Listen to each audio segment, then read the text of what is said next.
Welcome to the BiggerPockets Money Podcast show number 61, where we interview Reshawn and Rob from Learn, Hustle, Grow. It's time for a new American dream, one that doesn't involve working in a cubicle for 40 years, barely scraping by. Whether you're looking to get your financial house in order, invest the money you already have, or discover new paths for wealth creation, you're in the right place. This show is for anyone who has money or wants more. This is the BiggerPockets Money Podcast. How's it going, everybody? I'm Scott Trench, and I'm here with my co-host, Ms. Mindy Jensen. How are you doing today, Mindy? Scott, I'm doing fantastic. It's another beautiful day in Colorado, like always. I'm super excited for today's show. I feel like I say that all the time. I'm super excited, but I am. I'm always super excited. But I really, really, really love Reshawn and Rob's story about figuring out financial independence. They're in their 40s. They have quit their corporate jobs, but they still have jobs. They just want to do these passion projects now. And spoiler alert, they're getting ready to travel forever around the world, which just sounds like super awesome fun. Yeah, and what I think is so great about this episode is, both of them come from low-income backgrounds. Both of them had children really early in their lives, right, in their adult lives. Both of them accumulated a lot of debt. And then over the course of a 20-year career, they were able to make some good solid incomes, pay off that debt, and then really go after it in what I believe is a really repeatable fashion for a lot of people. If they can do it, a lot of people can do it, right? What I think is so amazing about this story, as I'm listening to them tell their story, I'm thinking to myself, and I don't mean this in a negative way, but I'm thinking to myself, you know what? There's nothing special about this story. There's nothing unrepeatable for most people about this story. And what it really does is cement the fact that, yes, this is doable. Yes, this whole financial independence thing is doable. It is repeatable, and it's not that hard. You follow these steps. Don't spend as much as you make. Save. It's, it's like that Richest Man in Babylon book. Yeah. I mean, it's 2019. This is the American dream. This is how to do it, right? Pay off your debts, pay off your house, build a modest amount of cash flow, travel the world and do whatever the heck you want. They're gonna travel the world while being location independent entrepreneurs, and they're gonna be fine. The worst case scenario, they're gonna be fine and make continue to have their portfolio grow and sustain itself. Best case scenario, they're gonna have a tremendous amount of fun and make a ton of money doing it. Yeah. Near the end of the show, Rob says, anybody can do this. It just takes discipline. And that's why nobody does it, because it just takes discipline. This is not a difficult thing. And, but what people do is they ask me that, I'm sure they ask you, oh, how did you do it? Well, here's what I did. Oh, and you can watch their eyes kind of glaze over. What they want to hear is, well, I walked up to this wall and I pushed a button and money just rained down on me, and now I'm financially independent. And that's not how it is. You want to know how it is? Listen to Rob and Reshawn's story, because that's how you do it. Reshawn and Rob, welcome to the BiggerPockets Money Podcast. How's it going today? Fantastic. Thanks for having us. I'm so excited to talk to you. I haven't seen you since FinCon, and I was so happy that I got to meet you at FinCon. FinCon was an awesome event. This was our first time, and we loved it. Yeah, it's a great, great event. I make sure that I have babysitters for that event, and then every other event is just bonus. Got to prioritize. Yes, that is absolutely the best event. So why don't you walk us through where your story with money begins? Okay, I guess I'll do that. So 9 years ago, we joined our lives and our money. We started out when we got married using the Dave Ramsey model, because we were just trying to figure things out. And we got married in our 30s, and we just didn't want to fight, a lot and just getting into a new marriage. So we were paying off our debt. We started paying off our debt, and then we started investing in real estate. And we basically paid down mostly all of our debt, and we decided to start looking to our entrepreneurial dreams. And we both were working day jobs, by the way. And then eventually I became a real estate agent while working my day job, and Reshawn became a travel agent. And this year we both just quit our day jobs. Yay! Yes, that's do a little dance for joy. And we want to travel. So it sounds like you combined your finances right at the very beginning. I like that you said we joined our lives and our money. And I have a friend, Derek Olson, who wrote a book called One Bed, One Bank Account. And I totally subscribe to this, but not everybody does. Can you share a little bit about why you decided to share your finances together or combine them together? So initially, 230-somethings, both independent and living our own lives financially, it was hard to figure out exactly how we were going to manage money. We had a convoluted plan before we got married, right? We were that couple that looked at credit reports before we got engaged. Yeah. You might not think it's romantic, but it was super important for us at that, based on where we were in our lives, to know what the other person came to the table with.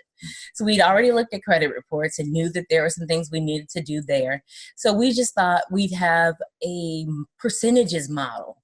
We had this very convoluted model where you do this percentage of your income and I'll do this percentage of my income. And then we'll pay these bills and these bills. And it was a mess, honestly, Mindy and Scott. We would have been divorced had we stuck with that. So immediately after we got married, we had a destination wedding in Mexico. Another dance of joy. Yay. So we came home and the roof needed to be repaired. Or actually needed to be replaced. There was a storm. So we got hit by that. That was one of our big expenses. There were just a couple of things that just snowballed right away. And we were looking at each other. Who's going to pay for this? Right, exactly. How is this going to happen? Based on our plan that we had before, this was not going to work out. So Mr. Wonderful Hero, that's what I call my husband. He actually... Well, don't you use like 30% of the roof and he uses 70%? Exactly. Exactly. How do you do that? Yeah, he was like, we need to look at combining our finances and understanding what that would take. Oh, man. So we learned about Dave Ramsey. We got the Total Money Makeover audiobook.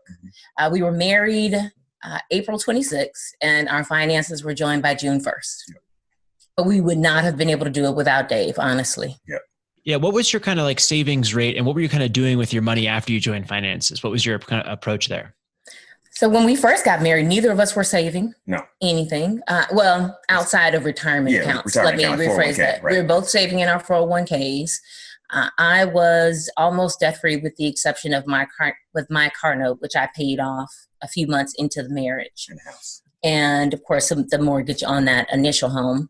And then Babe had his car loan and some student loans. So we were really more focused on paying off the debt than we were saving at that point. We were just very fortunate that we had taken into consideration college. So we both came to the table, one kid each. We're a blended family. 2 boys, now 23 and 18 soon to be 19. But we said, are we going to have a baby? You got to kind of talk about that, right? Yeah. We had to talk about it quickly because when we got married, I was 36 and already, high risk. So we decided not to, after visiting with some friends who had a small child. No shade on the kids, but at that point in our lives, we realized we just couldn't handle it the same way we would have been had we been younger. Yeah. Side note, guys, I was looking for a wife that was going to guarantee me a baby, by the way. So that changed after I realized I didn't have the tolerance anymore for a baby. 35. Yeah. It's really key to discuss expectations in your marriage. Is what we learned. I want to go back to that. It's really key to discuss expectations in your marriage. Yes. How much fun is it to go through a divorce? 0% fun. Right. I am assuming I'm not divorced, but I can just imagine that it would really not be awesome. So, you said before you discussed credit reports. That's awesome. Yeah. We were in our 30s. We felt like we had to prepare, and I was already married before. So, and it didn't work out. We were divorced in a year and then in my 20s, right? And then after that, I was like, I got to do this. I didn't know if I was going to get married again, but I was like, if I do, we got to do this right. So I just got all the information I could and she was with it and boom. Honestly, that was a big help, right? If I got to give you single girls a tip, marry a divorced guy. Okay. He came with some knowledge.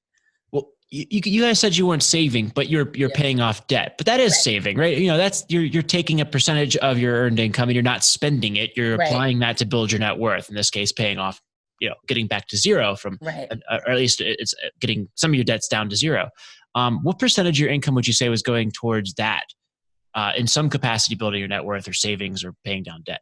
So you mean like the 401k plus paying off the bills? Yeah, And exactly. 529. And the college stuff. Yeah. So that's where I was going with the having a kid thing. When we decided not to have a child, we decided to take the cost of daycare and put it into a 529, which is about $1,000 a month. Yeah. So we knew that number was specific. Yeah. So that $12,000 a year, plus we were maxing out our 401ks, which would 18 each. Yep. 18.5, right? Yeah. 18.5. So if we did the numbers there, so that's 50 grand. grand. Never really counted it up. That's right? 50 grand. Yeah, we never really have. So 50 grand between the 401ks and the 529. Yep. Maybe that'd been 25%, 20% of our income. Yep. So you guys were earning. That's saving. That was just savings. That was not paying off the debt. And then maybe another $1,000 a month towards debt. And everything then, the rest of it. Until we paid that off. So another $12,000. Yeah, so maybe 25 to 30% of our income is going towards that. Wow. So you guys were earning. High income earners. You're high. Yeah. You're very, very high income earners. And that was allowing you to apply that. So what was the kind of, when you were accumulating this debt, maybe the story starts maybe even before the marriage, how did you kind of accumulate some of this debt that you brought into the marriage in terms of that, since you were earning these high incomes? So honestly, I was a professional salesperson and I didn't start off very high earning, but I did it for over 20 years. And my debt accumulated from undergraduate. I graduated from college with a few $1,000s in debt, maybe about 11,000 or so. And then I graduated 7 months pregnant. So I came out of college with our oldest. So immediately acquired debt from, becoming a single mom. So all the bills that come along with that, you don't get to owe on daycare. They want their money now. So once you pay that, then you probably accumulate some debt in other areas like credit cards and the like. I also built up some credit card debt just from being a college student who wasn't wise enough to turn down the free credit cards, the offers with the candy bars and the t-shirts and things like that. I asked my son, do they still let them do that on campus? And he said they don't do it as much now, but it was a big thing, 20 years ago when I was in college. So that's where mine came from. And mine, so I was in the Marines, and all the Marines, we loved nice cars and, trying to show off for the ladies. And so I bought a new car.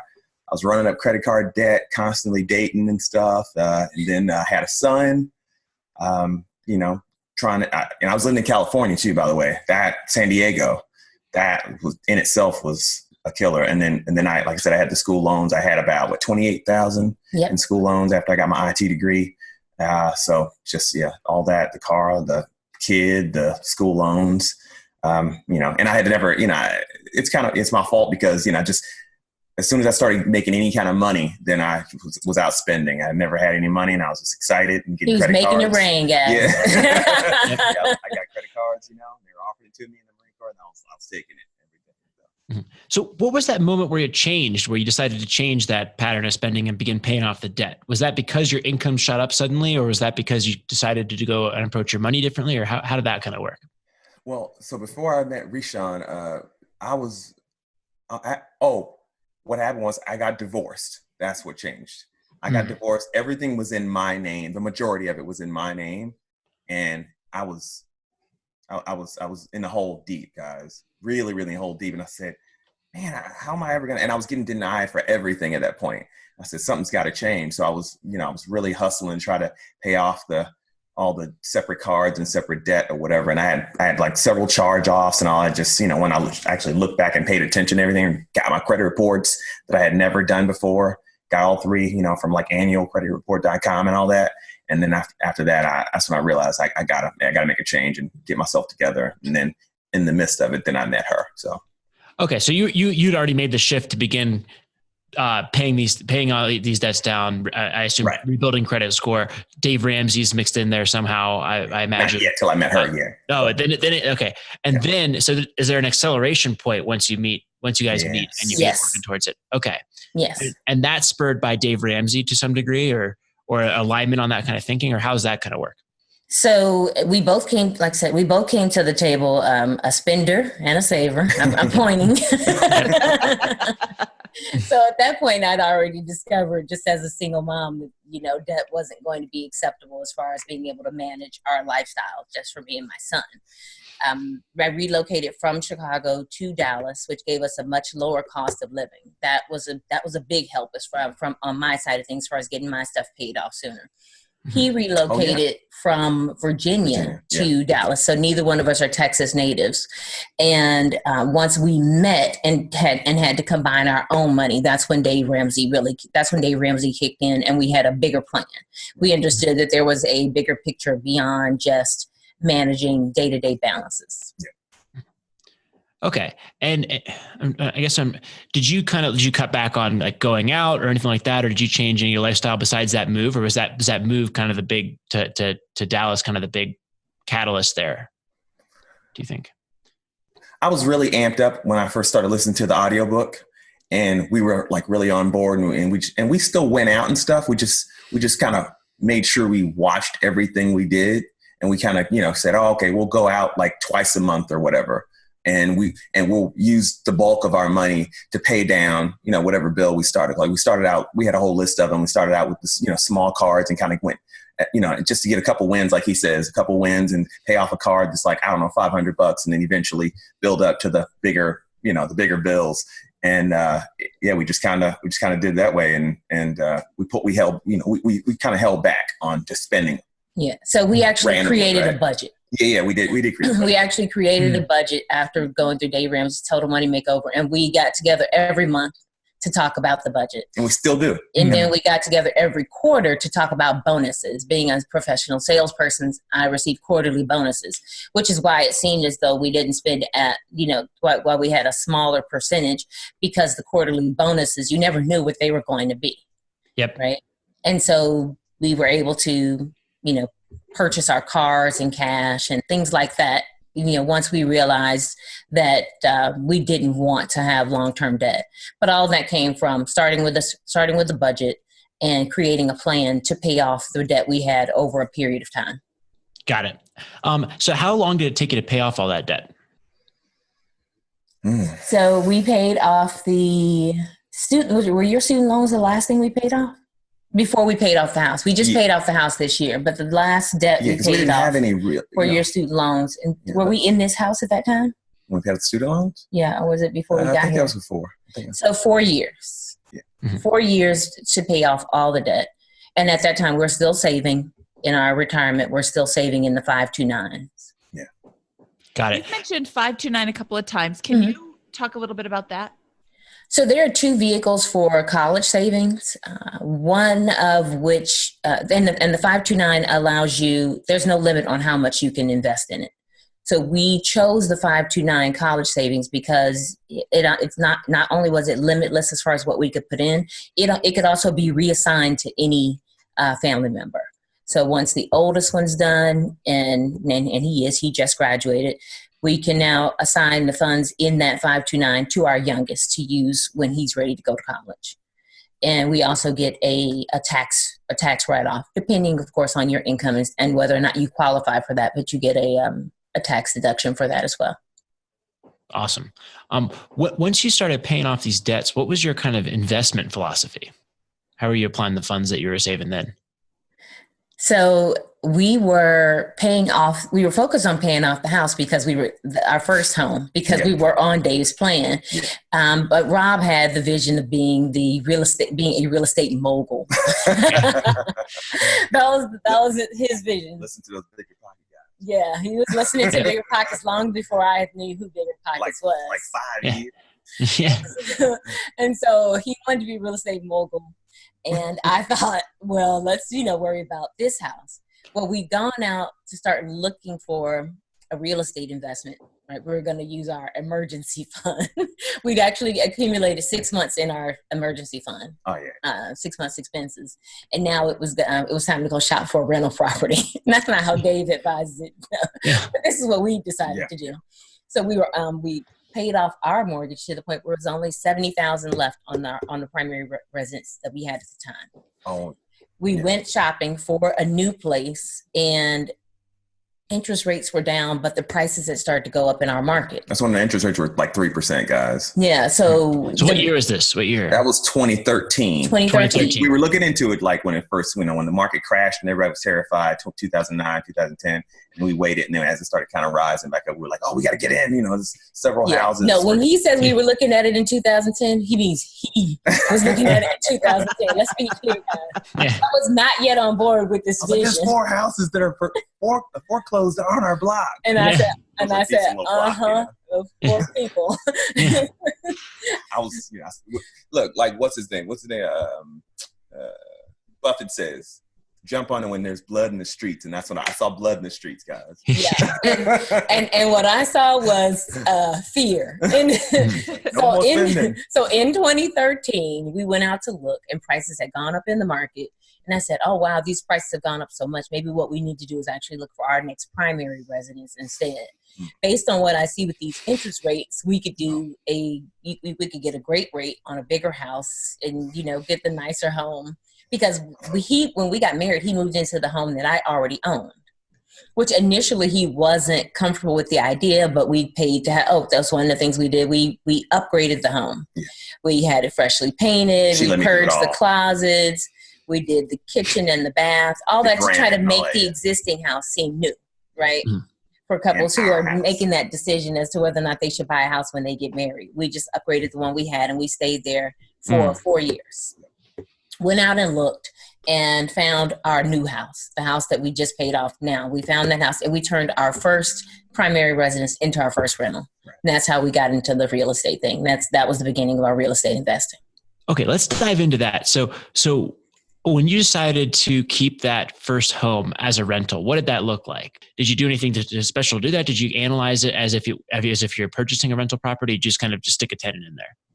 So honestly, it was a dream because we had just done all those upgrades 2 years prior. At least we got to live in there with some of the upgrades, right? A lot of times when people get their house ready to become a rental, they do all this fixing up and then they move out of it. So we got to appreciate it for a couple years. Yeah. The market was really good for tenants in that space. We lived it was a Class A neighborhood. The elementary and middle school are walking distance. Our son walked to both of those. And then he ran cross country. So he kind of jogged to high school when he was late for the bus. But so it was a great location, right? You wanted a great school, great public school system and all that good stuff.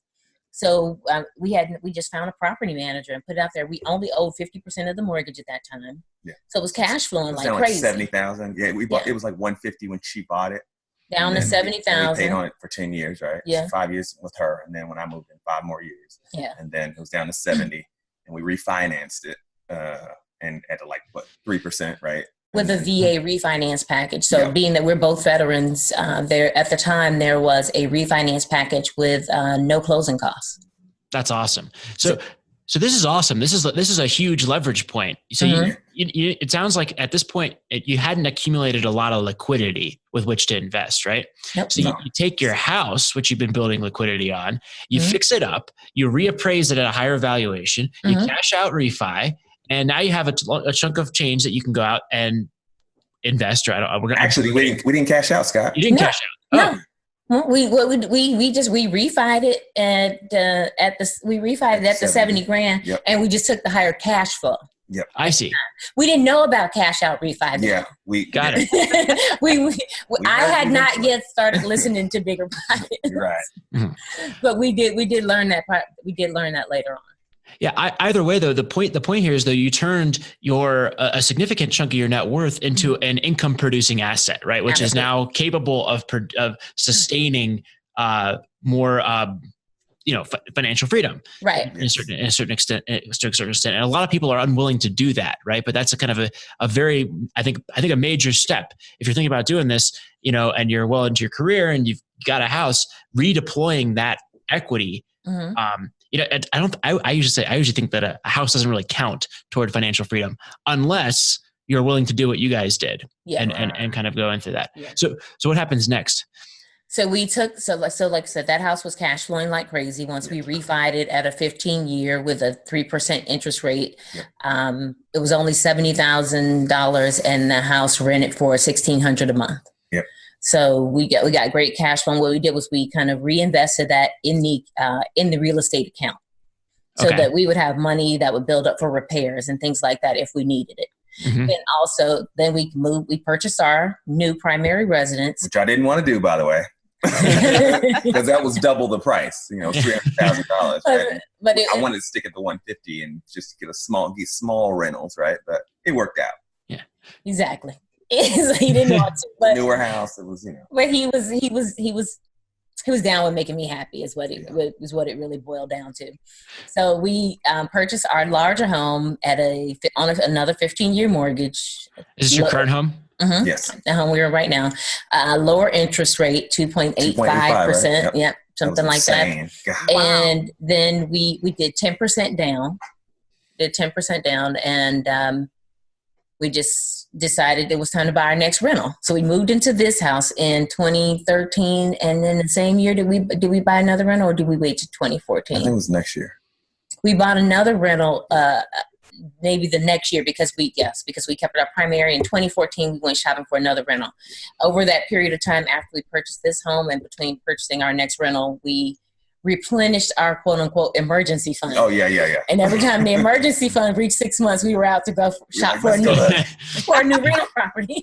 Yeah, you using the term real estate fund and emergency fund very interchangeably. Yes, they are. For us, they were interchangeable. Yeah. Especially, so 20% down was the requirement for single family homes that we were purchasing at the time. Right. And we were looking for houses that were at 150. Yeah. Right. So we needed $30,000. Yeah. Mm-hmm.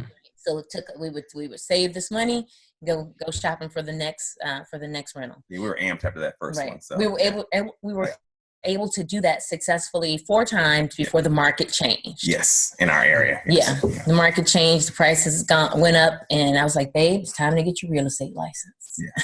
We were paying too much money in realtor fees and everything else, but based on our goals. No, what you said was, you know what?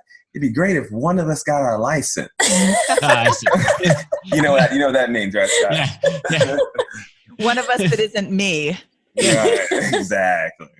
Well, Scott, you sold. Maybe Mindy knows. Yes. Scott's not married, right? Right, but Mindy's a realtor, and Scott was in sales, right? You spent some time in sales before you came, so you know if you're a professional salesperson, you got your hands full with everything you're doing in your corporate gig. Yeah. There really isn't a lot of time to go out and sell something else on the side. So, well, Rob, was your profession performance based? So no. I was an IT guy for the hospital. Okay. And my schedule was pretty set. So I've been doing it for a long time. So yeah. So I think that is an important point, right? Is if your work is performance based and there's just total upside, then you can theoretically pour in lots of extra work and that's going to reward you. But if you're just like earning a straight salary and the next raise is going to be 10% next year versus 7%, depending on your performance, then that is just simply not as effective lever to pull. And, putting in all that extra effort, I think my parents would be mortified to hear me saying this, but a little bit of extra salary, boost next year a little bit, it just isn't going to drive you towards your goal of financial freedom anytime soon. And that's why I got I studied at home and, got the books and got my license. Yeah. So one of us should get our license. That's what we do too, Scott. I was like, hey, if I kill it this year, we can bring home a big check. Yeah. Right? I love how you're saying we. It is all we. Goes into the same account. So people, yeah. So he was at this time already listening to BiggerPockets and was pushing me to listen to it. But I was struggling, even though we were already investing in real estate, I was struggling to listen to the podcast because I work for some really great companies. Okay. And which is why we were so fortunate to have the incomes that we had. But with those incomes, they're very demanding. Yep. So you're giving blood, sweat, and tears to these jobs in order to accomplish your goals. And I've been a salesperson for over 20 years, so I am driven to be successful. and which means that I just had very little downtime or time to myself in order to listen to the podcast. Yeah. I went through a company transition. I left one company and moved to another in 2017. Mm-hmm. And that's when I found the time to listen to BiggerPockets. I was in a hotel the night before I had client meetings, and I said, let me listen to this podcast my husband keeps talking about. 5 years.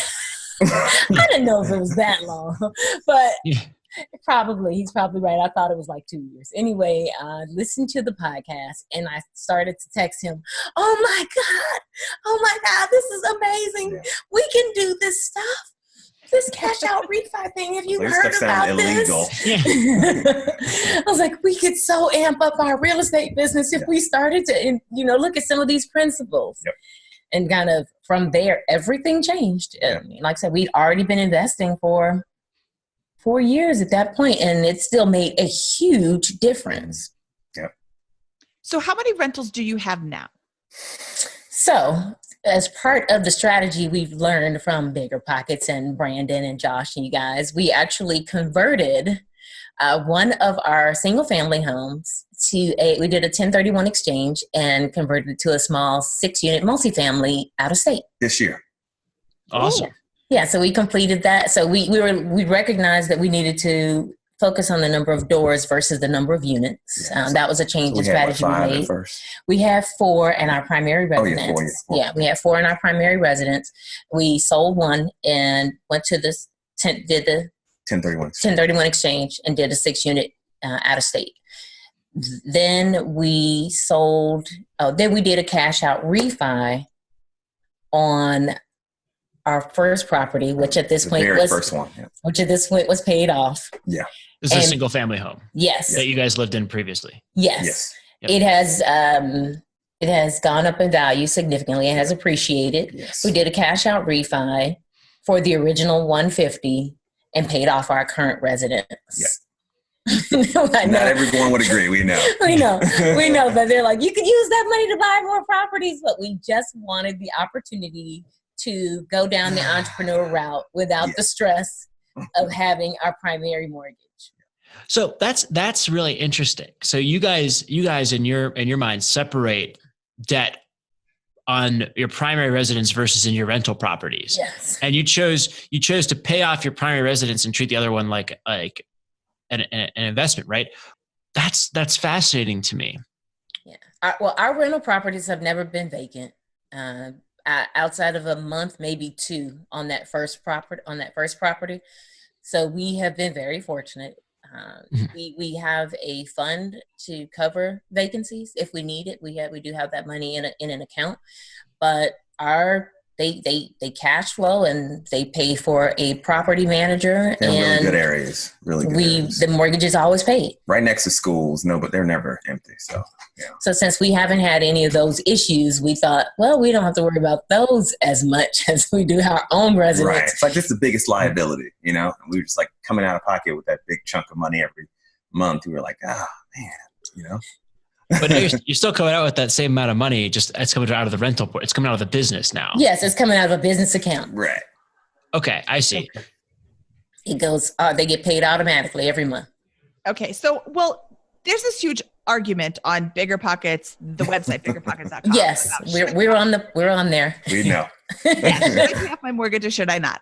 I am in the should I not pay off my mortgage because I have such a low interest rate, but I can sleep at night with having this mortgage. My mortgage is $1,100 a month because I bought this cheap house that I then fixed up and made big. But,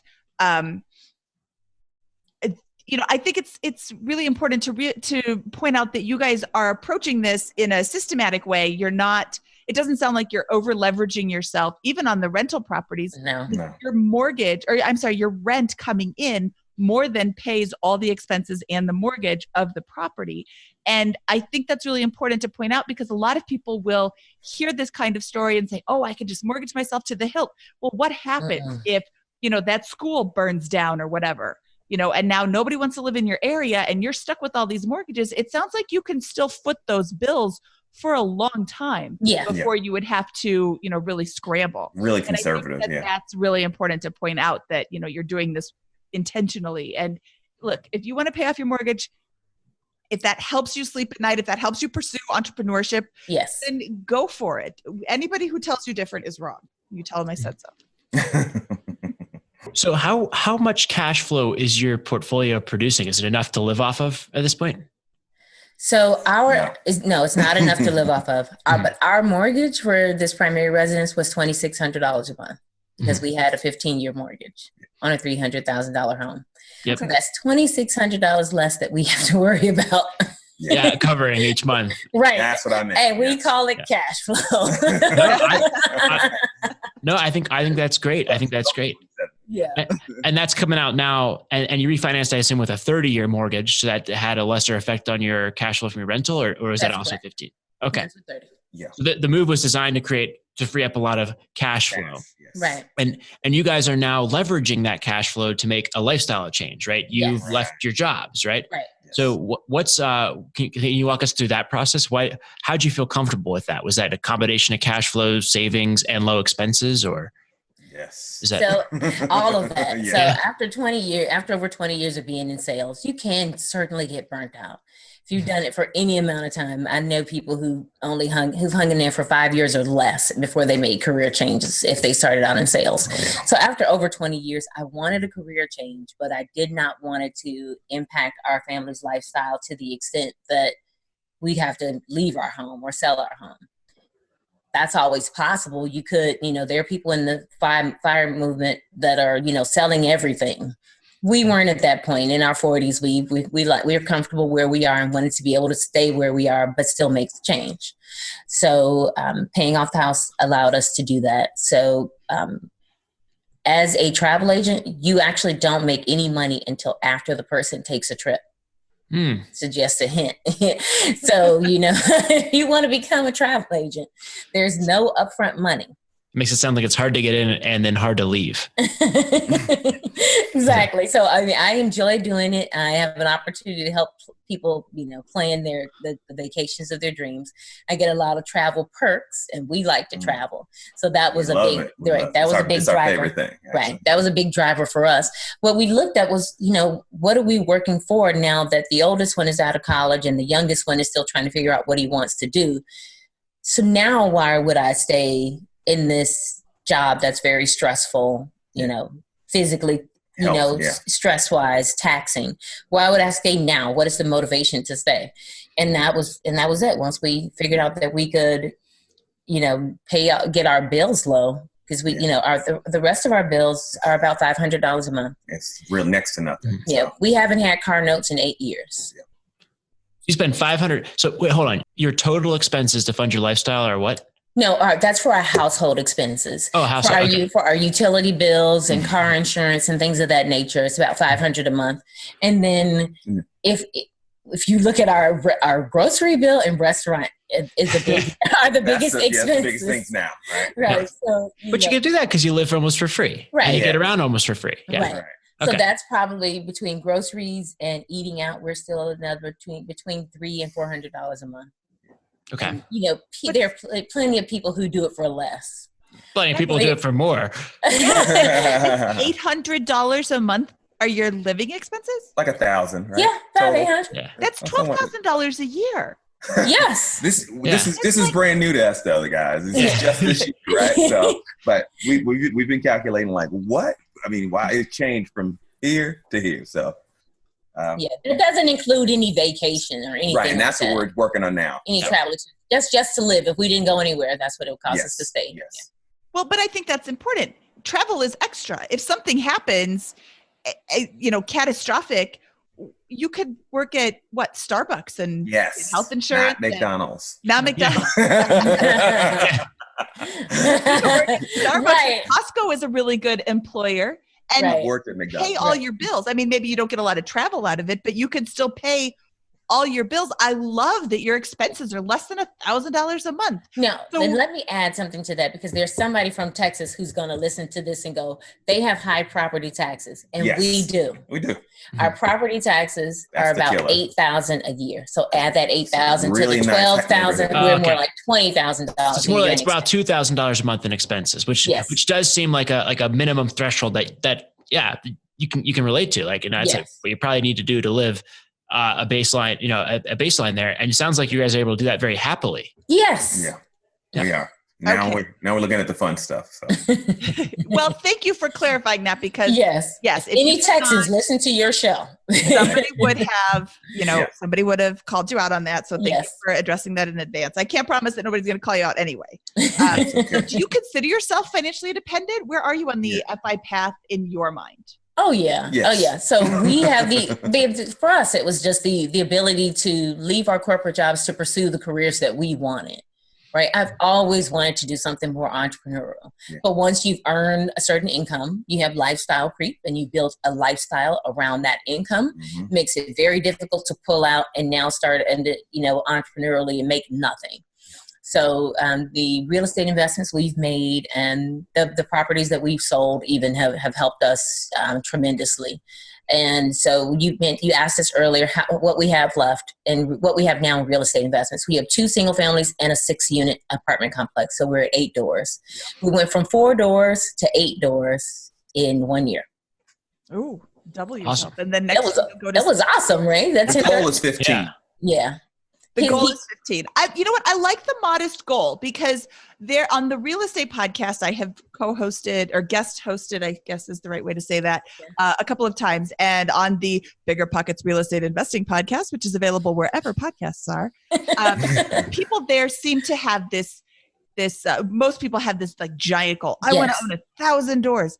I don't want to own 1,000 doors. No. I think 10 sounds great. 15, totally doable.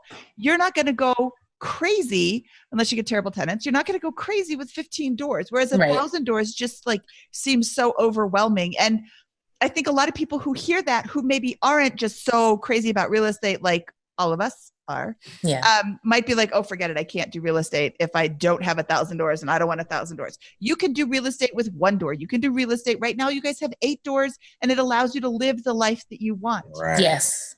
And in the meantime, I'm still a real estate agent, so that's still pretty decent money. Yeah, that's not. Are you you're an active agent? That's like you do that. Yeah. So I was doing I was working in IT, and I worked at a hospital, and I was selling houses to the nurses. So by mistake.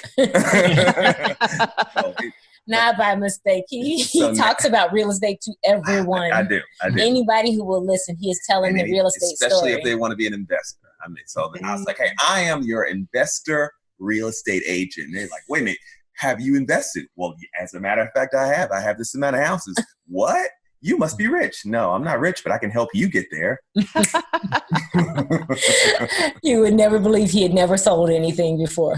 Yeah, with that kind of lines. When I was reading over your bio, I thought he was the salesperson. That's funny. So to kind of recap your whole story here, it sounds like you start off in this position of debt, and then the big fundamental thing is you have a budget, and you start sticking to that budget and applying everything in a systematic way that is growing net worth. You don't call it saving, but it is saving. You're contributing to your 401k, you're maxing out your 529 plan, you're paying off debt, right? You get to 0, and then you redeploy your biggest asset, which is the home equity, right? And turn that into an investment property. Now it's producing cash flow, right? You buy another house, but you continue with that savings rate. And then you use that to buy more and more real estate. And within a couple of short years, you now have all of this flexibility and freedom with your jobs, and can kind of go around the world, live whatever you want, do, take the real estate agent job and start this entrepreneurial journey because of these kind of few simple levers that you've tweaked in your financial position. We couldn't believe it. We couldn't believe that it was possible. Until podcast. Man. What's not repeatable? What part of that, like, suppose I'm listening to this and I'm earning a good income, and I'm starting your position. Why couldn't I do what you've done? You know what? I'm going to jump in here, and I'm going to answer or make a comment at least and say, as I was listening to their story, I'm like, this isn't rocket science. This isn't, some crazy set of circumstances that will never happen again. This is so, easy isn't the right word. I know there's but doable. How about doable? Worth it. Who have like crippling medical debt and, made really bad decisions their whole life and whatever, but this isn't that hard to do. It just takes discipline, guys. Yeah. That's all it is. Yeah. It just takes discipline. That is an excellent quote. I would say in teamwork. Yes. If we hadn't both been on board, it would have made it a lot more difficult. Because we know people, and it's Same. hard sometimes to get both people on board. Well, I will also say I've picked up that you guys have had some disagreements about how you want to kind of approach some of the major decisions, like paying off the home or whatever. And what you've done, I think that's really, really great, is you said, hey, I'm going to back off my position and I'm going to go and do what you want and do it, do what the other, the other side wants. And that, hey, maybe there's different ways you could have gone about it, but that's what worked for you guys. And that's gotten the result. And it's within a 5-year period. Right? Yeah. Yeah. So, we're married. If they're married people without disagreements, they don't even like each other. You got to have some fire in the relationship. Yeah, if there are no disagreements, they're on the road to divorce. And the truth is, the very first one you probably picked up on was I didn't want to buy the $300,000 house and move into it. But, I was thinking in the back of my mind, I'm still going to get a rental out of this. Because if I don't agree to this, then we're not going to move. If we don't move, then I'm not going to get my first rental, and she's not going to see how great this whole situation is. It was a win-win. It's going to be all right. It's going to be all right. Love it. Anything else we should ask you about your journey, or any other topics you want to cover before we move on to the famous four? Well, what are we going to do next, right? Yeah. Yes. You want to tell them? What's next? Right now, we are in the process of, we decided we're going to take a sabbatical and we're going to take a year off. So we quit our day jobs. Reshawn, she's still going to do the travel agency thing because she can do it anywhere. Location independent. Yeah. I'm going to pause on the real estate because I won't be able to do it while I'm here. And right now, we're going to Argentina. We're going to travel a few months, come back home for a couple weeks and we're going to travel, and then we're going to do it and hit all the different continents for the whole year of 2019. Well, do you know anybody that can help you plan those kinds of trips? I think there's 1, 2, 5. I think she's taking. I am too. So. Travel perks. That's awesome. That sounds fantastic. The whole year, yep. Yeah. That's the ultimate travel hack is spend 20 years learning all the ins and outs. Yeah, becoming a travel agent. Yeah. We knew what we were doing when she got into that. So we're like, wait a minute. So a few weeks ago on episode 55, we interviewed Christy and Bryce from Millennial Revolution. And I actually had a chance to meet them in person a few months ago, or in October, I guess. And they said, I asked them, how do you deal with all these different languages? Because you can't speak everything. And she said, we use Duolingo. Yes. I use that. Fabulous. Yeah, I'm learning that right now. Yeah, it is fabulous for learning, the key phrases for travel and, do you speak English in whatever language they have. So I wanted to give you that tip, but you already know it, so never mind. And they had some great tips as well for health insurance, which if you're going to be traveling in other countries, you may find a lot of that to be very surprisingly like a very pleasant surprise on how to handle that and the costs of all that kind of stuff. Okay, we're going to have to go back and listen to episode 55. Yeah.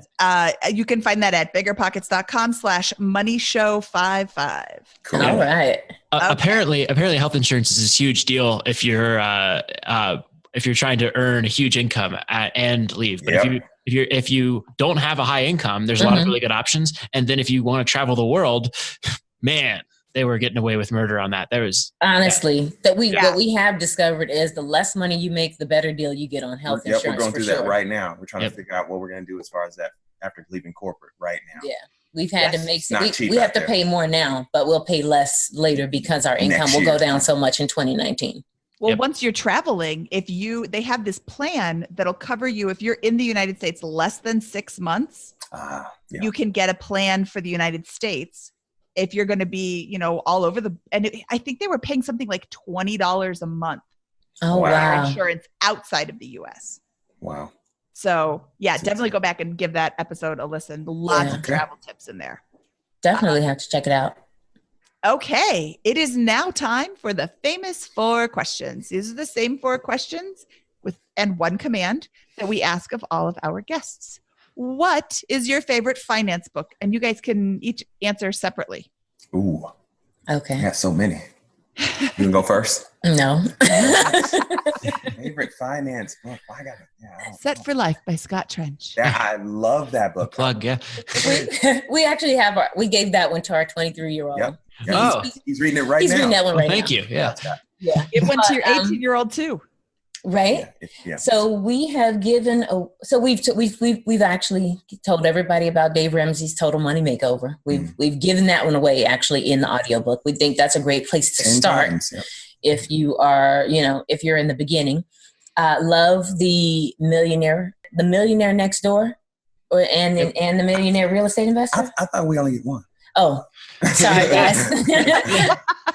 You read a lot of books. Those are all great books. Yeah. when you're researching financial independence. We've gone through quite a few books. Yeah, every month we get Audible. So, if I had to choose one, it would probably be the Millionaire Real Estate Investor. Nice. That one lit a fire under me. So years ago. So Love it. That's an excellent one. That's by Scott, you're in my top 3 though. All right, I'll take it. Seriously, man. I appreciate it. Thank you. Well, what was your biggest money mistake? Ooh, I know mine. Go for it. Mine was blowing my GI Bill money on living expenses. Instead of paying for college out of the military, they were sending me cash money, a check, right? Which I think is a bad idea personally. But as that money came in, I didn't use it on my actual school expenses. I just used it for living in San Diego because it was so expensive to live there. Balling out. I should have lived more modest and then paid off the debt, and I'd have been done. I'd have been doing this way ahead of the game, at least 5 or 10 years ahead of the game. But and that's why if I could go back and tell my young self, don't do it, man. Just start saving immediately and start investing immediately. So and 5 or 10 years. Yeah. Wow. You know what? That's something we haven't really covered yet on this show, Scott, is the opportunity cost concept. And at least 5. Yeah. Yeah. Was living large in San Diego worth 5 years?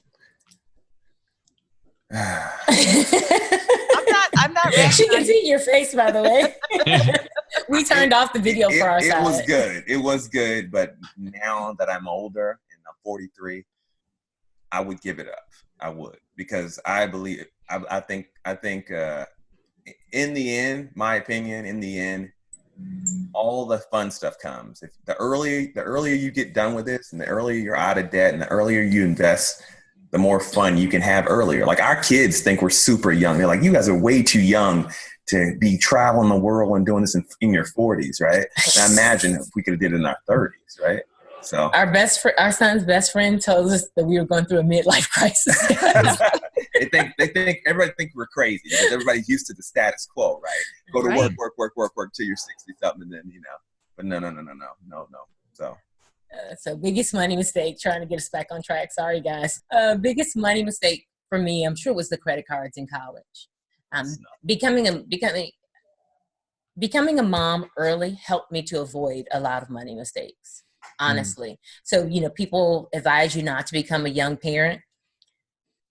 Outside of getting married to my husband, becoming my son's mom, single best decision I have ever made. Guys. I know. I'm a mom.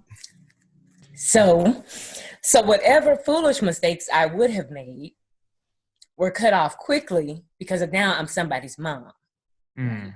So not only did I have to get my life together financially, you've got to do everything different when you become somebody's mom, if you want to do it right. So credit cards, worst mistake. Mom thing, best thing ever done. Awesome. What is your best piece of advice for people who are just starting out? Stop creating debt immediately. Don't spend anything. Pay off the stuff that you have and try to save so you can invest. That's just my opinion. Love it. The earlier you invest, the better your life will be sooner. Research. Be open to learning something new. The sales environment is full of type A personalities, right? And that means oftentimes you're probably not the most open to learning new things, which is why it may have taken me a little time to listening to the podcast. So the biggest lesson I've learned is just be open to learning new things and receiving new information. Because without all of the testimonials that were shared via podcasts like BiggerPockets, Journey to Launch, Paula Pants, Afford Anything, without all of the people who are willing to share with us via those vehicles, we would certainly not have had the courage to explore and to get to where we are today much faster than what we'd originally planned. Love it. Yeah, we didn't really cover that a ton today, but it sounds like that was a very integral part of your journey as well. It was just the relentless consumption of information, or at least it became a part of your journey. And that, that we hear that every single time from every single story. It's there's no change, right? It's always the change, and the rapid acceleration toward financial freedom or a significant financial result always comes from that relentless accumulation of knowledge. Yep. That's how we came up with Learn, Hustle, Grow. Because essentially that's what we were doing, accumulating as much information and knowledge as we could from the vehicles that were available. Yep. Can't believe this stuff is free, man. I mean, it's an amazing gift from God. It is. But feel free to send us a check. That's Mindy. But no, it's all free. All right. Well, what's your favorite joke to tell at parties? So we are not, so we don't have jokes, but we are observers. So if we have something funny to say, it's an observation that we've made about the environment and maybe some of the people in it. So probably not good to ask us about jokes. Okay, I have a joke. Rob, do you have a joke? I don't. Okay. How many apples grow on a tree? I don't know. How many? All of them. Man. Did you hear about the restaurant on the moon? No. Great food, no atmosphere. Oh, Mindy with the jokes today. I love it. I was gonna say, I think I've listened to this before. Usually Scott's got all the jokes. You're doing great, Mindy. Okay. Wait, keep going. Want to hear a joke about paper? Yes. Sure. Never mind. It's terrible. That was good. I like that. I have a pointless pencil joke, but we'll tell that some other time. Okay. Oh, God. Pointless pencil. Okay. Now it's time for the command. Tell us where people can find out more about you. So we have a blog, learnhustlegrow.com. They can also follow us on Instagram at Learn Hustle Grow. And we are in the process of starting a YouTube channel. So we haven't gotten it launched yet, but we're working on it. Even though we hate being on video. LearnHustleGrow.com and Learn Hustle Grow on Instagram. Reshawn and Rob, thank you so much for coming on the show today. I really appreciate your time, and I hope you have a lovely trip to Argentina and the other 5 continents. Rest of the world. Yeah. Thank you. Thank you, guys. Yeah. Thank you. Thanks for having us on. Yeah, it's been great. All right. That was Reshawn and Rob from Learn, Hustle, Grow. Mindy, what'd you think? Oh, I love their story. I love that their story is not exciting. It's not, ooh, and then I won the lottery, and then I got a zebra, and then I got they don't have all that. What they have is this, I don't want to say boring because it's definitely not boring. They have real estate rentals, and I love real estate, and it's exciting, but they have a very clear path to their financial independence. And it is pay off my debt, save some money, save some more money, become financially independent. Oh, and invest. Yep. There's invest in there too. But I mean, it's not hard. No, I agree. And, I'm a bit of a video gamer, right? So if anyone out there plays video games, they'll relate to this. But in some of these games, you need to maximize your guy. You get really powerful and do every single thing perfectly, and then go out and kind of figure things out, right? And that term for there is called min-maxing, right?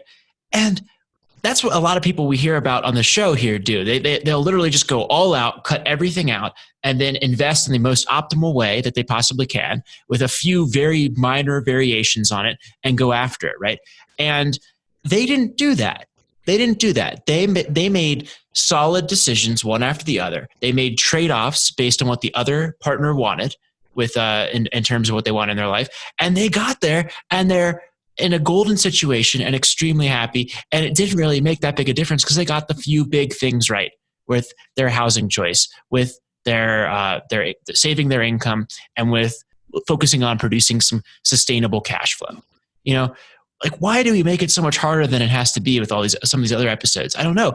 You know, I love I talk about it every time, but man, their path just, again, seems so repeatable for so many people. Yeah, it's not rocket science. And you know what? I like what you said. I like that you brought up the fact that they had compromises. If you go into a marriage thinking, I'm going to get my way all the time, you are so wrong. It's just not how that works. And they talked about money, which is huge. They talked about money before they got married. They make mutually beneficial decisions. And, you know, they talk about their money. Did you hear them say that they have a money date every month still, even after they've got all their finances fixed? I mean, it's so repeatable. Well, yeah. Should we get out of here, Mindy? We should. From episode 61 of the BiggerPockets Money podcast, this is Scott Trench and Mindy Jensen, and we are out the door, dinosaur.